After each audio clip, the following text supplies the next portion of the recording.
Коли говорять про події 1938 року та сучасну війну в Україні, дуже часто проводять паралель між Судетами та Донбасом.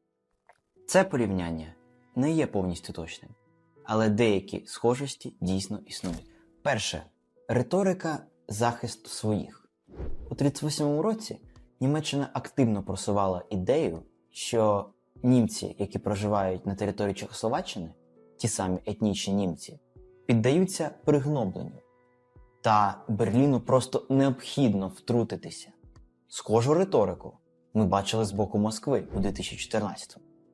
Та пропаганда цих держав працювала теж дуже схоже. І там заявляли, що права німців та права русскоговорящого населення порушуються. На ділі ж так не було.